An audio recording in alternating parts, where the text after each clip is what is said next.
Buenos días, estudiantes. All right, we're on to our fourth subobjetivo. Puedo hablar de mis quehaceres. I can talk about my chores. So, primero, me gusta comer, pero no me gusta lavar los platos. I like to eat, but I don't like to wash the dishes. Okay, so our main questions here are ¿cuáles son tus responsabilidades? Which are your responsibilities? So like, what are your chores? Or another thing we could ask is ¿cómo ayudas en tu casa? How do you help? Ayudas has 3 words in it. Like we would translate it to 3 words. Do you help in your house? ¿Cómo ayudas en tu casa? So to answer these 2 main questions, you might say yo cocino. So remember, cocinar means to cook. Cocino means I cook. Yo cocino. To cook, I cook. Now sometimes people ask, why do we put the yo in front if cocino means I cook?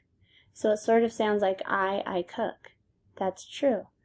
In Spanish, you don't have to use the yo. You could just write cocino, and that would be a full sentence, I cook. But you can put the yo. It doesn't matter. It really does not. Yo cocino or cocino. Okay. ¿Cuáles son tus responsabilidades? Or ¿cómo ayudas en tu casa? Yo lavo los platos. Lavar is to wash. Lavo is I wash. Yo lavo los platos. Not so fun for her. Okay. Este hombre dice, this man says, yo barro el piso. Barrer is to sweep. Barro is I sweep. Okay, here we've got 2 words. We've got doblar and doblo. So what is the difference? Some of you might already know. Let's check. Doblar means to fold.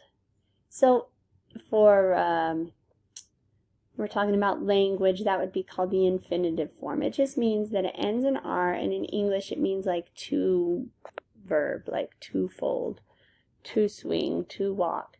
That's called the infinitive form.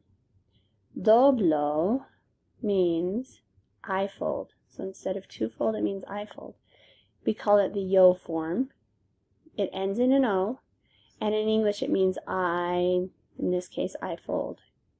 But the yo form would be like I cook, I clean. This is the yo form, and it ends in an O. So we change the AR to an O to change it from to fold to I fold. And you can do that same thing with all the other verbs that you have. So a verb like limpiar, you would take the AR off and you would put an O, limpio. Okay? Buena suerte con tu tarea. Good luck with your assignment.